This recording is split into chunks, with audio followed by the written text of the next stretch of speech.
Hey, welcome! You are here with Change Models 101. I'm Nicola Graham from Be Change Limited, and I thought I would like to give you the lowdown on my top 10 chosen change models throughout the last century. I would like to explain to you the history of these, how and why they were created. I'd like to give you the explanation of each model in hopefully a simple way. While we're at it, why not go for the pros and cons for each one? There's no harm in that. And how about a case study just for you so that you can understand if these are useful for you in your projects today. We're giving this content for free, guys. You go ahead, click and subscribe to our channel for more useful information. Let's get going. Hi guys, and welcome back to Change Model 101. I am Nicola Graham from Be Change Limited, and we are here today to talk to you about the DICE framework. The DICE framework was a tool that was created by the Boston Consulting Group. And these guys actually created this framework in the early 2000s, and their objective for creating this framework was they wanted to find a way to quantify the predictability of change management projects. Oh, by the way, fun fact for you, do you know that the DICE is actually the oldest gaming tool ever known? And archaeological research has shown that it dates back to the Egyptians back in 2000 BC. Okay, it's not actually DICE framework, fun fact, but I thought I'd add it. DICE framework, let's go through that. Essentially, I consider this to be a really easy to follow model. It is an acronym, DICE being the acronym, and it stands for D, duration, I, integrity, C, commitment, and E, effort. And the way that the framework works is that you get a team together and you ask them to quantify each one of these sections based on specific questions that you create as part of your project. And obviously we can go through some examples today, but it's project specific. And the concept is everybody in that team will rate each one of those questions based on what they genuinely perceive those questions to be. And at the end, you'll get a total, and it's that total that helps you to achieve that. For example, in duration is focused on the life cycle of the project, how long things like the duration of project boards are, how often you review things. So you may ask questions like, how often do you review? Does it happen frequently? How long are you considering it to take to complete this project? And then each person will go through a score. Now imagine we said, right guys, you can have 1, 2, 3, 4. So that's unlikely and that's very likely. Everyone scores it. So in this case, you might go, well, we review every week, and I think that's good. It happens regularly. I think that doesn't happen so quickly. And actually, they're saying they want to complete the project in 2 months. Yeah, right, number one. And each person will obviously give their scores out, and you will start to tally those scores up. So in this case, you'd have 7, blah, blah, blah. Then you'd move on to integrity. And integrity is the integrity that the project is trying to perceive. For example, does your team have the required skills? Are they being realistic about that? Are the motivation levels there within your team? Any other questions that relate to integrity? And in this instance, you might go, right, yeah, 4, we got a really motivated team. They're really integrated into what we're trying to do. Then you'd move on to commitment. So commitment would be commitment in 2 ways. It would be commitment from the management team, but it would also be commitment from the staff. So how are the communications? Are they supporting people? How is the messaging? Have they convinced people with the messaging? Another one you might have is, our leadership on board? I really shouldn't be a teacher. What scruffy writing. So in this instance, you might go, right, I don't know, 1. And again, you tally that one up. And then you'd move on to effort. And effort would be, how much work is there really? Like how much work is this going to take?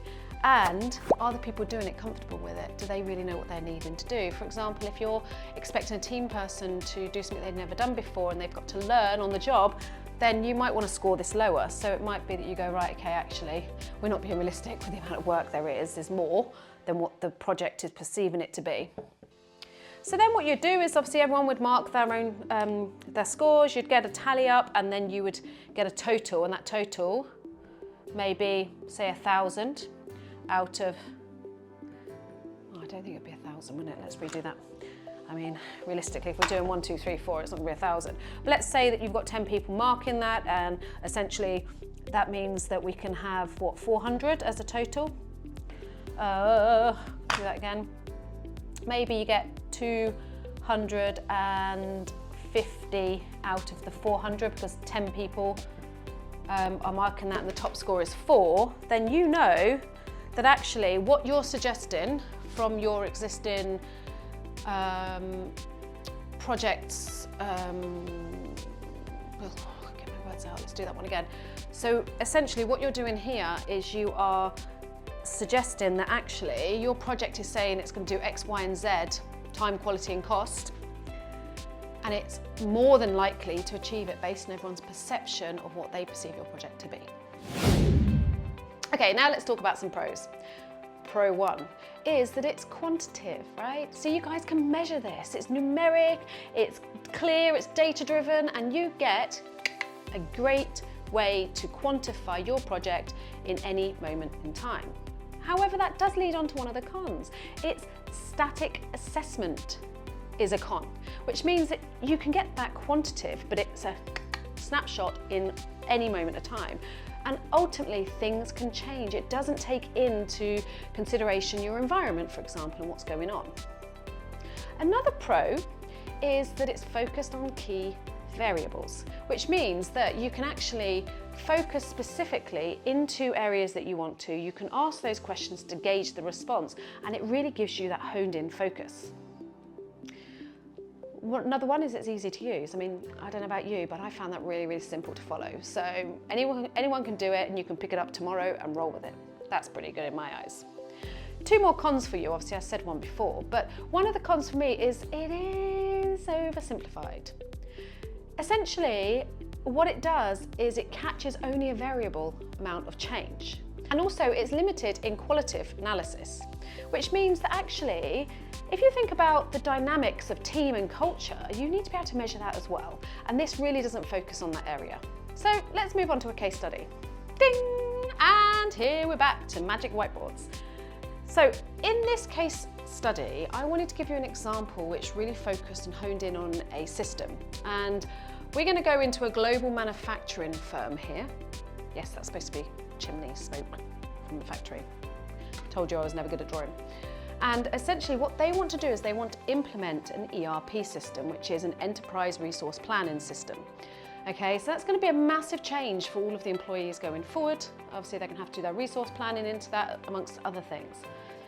So when using the DICE framework, this is a really great opportunity for that because you can clearly define those 4 segments.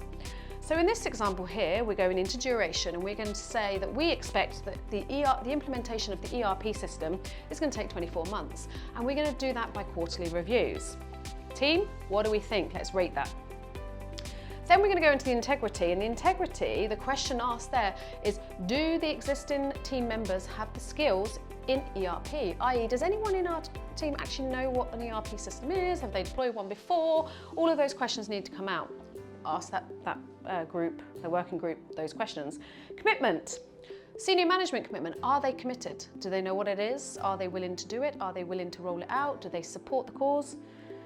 And the second part, the C2, is the employees' resistance. Do you think they're going to resist this? What's the likeliness of them resisting it? Are they going to go, yay, awesome, give us a system? Or no, we don't want that. Let's rate that one. And then finally, effort.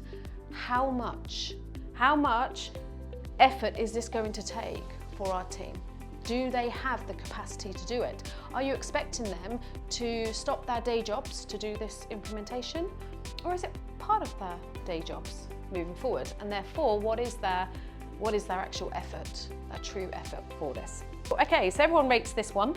And remember we go into our 1, 2, 3, 4 scoring system.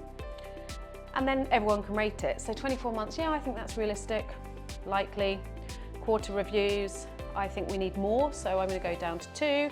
Integrity, guys, we don't have anyone who's got skills in ERP, so that's a 1 for me. Commitment, senior management aren't committed. We've already asked them around, they're not really committed. We don't really want to do this, but some of them might be. And employees are going to resist it. Why? Because they've been doing the same job the same way for 3 decades. They ain't going to change now without help. Effort, how much effort is it going to take? It's going to be a full-time job. That's a global firm with lots of change. It's going to be a full-time job and you're expecting your staff members to do that as part of their existing job. Sorry, Neggy Nelly here, but essentially this will then give you those scores, and what that gives you the ability to do is look into each one of these. Okay, well, we're happy with that one. Okay, we could review this one, so why don't we say monthly, for example? Do the team have these skills in ERP? No, so the mitigation is we employ subject matter expert in ERP. Commitment, are they committed? No, so what we need to do is we need to for example, increase commitment by nominating somebody, for example. We're just mitigating here. Employees' resistance, yeah, they are going to. So what we could look at doing, just getting myself a job here, is looking to employ a business change manager who can help with that resistance. And how much is it? You cannot expect these guys to do this as part of their job that needs to be a full-time job, or you get more people in. So this is a no. How do we mitigate? We're going to mitigate by X, Y, and Z. Okay, so by doing that score system, just simply through that DICE acronym, you can start to understand if your project is actually going to be realistic, and you can tweak and adjust it just to make sure that it supports you.